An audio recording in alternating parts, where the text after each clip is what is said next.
அனைவருக்கும் வணக்கம். ராஜகுரு ஜோடாவித்ன ராஜேஷ்குமார். தனி நபர் ஒருத்தர் கேட்ட கேள்வி, பரமபதத்துக்கும் நம்ம வாழ்க்கை சாதகம் பாதகம் என்ன சார் அப்படின்னு கேட்டிருக்காங்க. அதில் நான் இப்போ சாதகம் சம்மந்தப்பட்ட அமைப்பை கொண்டு நம்ம பேச போகிறேன். பரமபதம், பரமன் ஆடிய பதம். இந்த பரமபதத்தை எப்போல்லாம் ஆடுவாங்க கேட்டிங்கன்னா, வைகுண்டம் ஏகாதசி மறுநாள் வைகுண்ட ஏகாதசினா அன்றைக்கி முதல் நாளே என்ன பண்ணுவாங்க, விடிய கண்ணு முடித்து விடிய பொழுது ஆகிறதுக்கு முன்னாடி பெருமாள் கோயிலுக்கு போய் பெருமாளை தரிசனம் பண்ணிட்டு வந்து அதுக்கப்புறம் விரதத்தை முடிப்பாங்க. ஏன்னா இது விரதம் கூடிய நாள் அப்படின்னு சொல்லுவாங்க.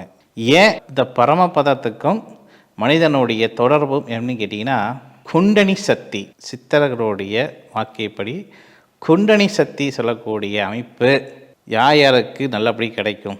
நான் ஒரு சித்த யோகி, நான் சித்தராகி அந்த யோக பலத்தை அமைப்புகள் எனக்கு வரணும் அப்படின்னு எதிர்பார்த்துக்கூடிய நிறைய பேர் இருக்கிறாங்க.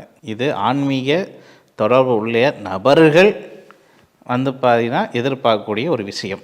எனக்கு தெய்வமே எனக்கு ஏதோ நீங்கள் சொல்கிற கடமைக்கு நான் போய் வணங்கிட்டு வரேன். அது எனக்கு திருப்தி இல்லை, உங்களுடைய திருப்திக்கு. ஏன்னா நீங்கள் ஒரு குரு மார்க்கத்தில் இருந்து ஒரு குருவாக வாக்கு கொடுக்குறீங்க.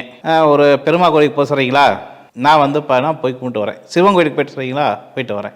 விநாயகர் கோயிலுக்கு போயிட்டு வர சொல்கிறீங்களா, போயிட்டு வரேன். இப்படி நீங்கள் ஒரு குரு மார்க்கத்திலேருந்து நீங்கள் சொல்கிறீங்க, அதை நான் கடைப்பிடிக்கிறேன், அவ்வளோதான் அப்படின்னு சொல்லக்கூடிய ஒரு விதம் இருக்கக்கூடிய நபர்களும், ஜாதகமே கதி, ஜாதகத்தை பொருந்தி தான் எல்லாமே நடக்குது அப்படின்னு சொல்லி இருக்கக்கூடிய சில பேருடைய அமைப்பும் சரி.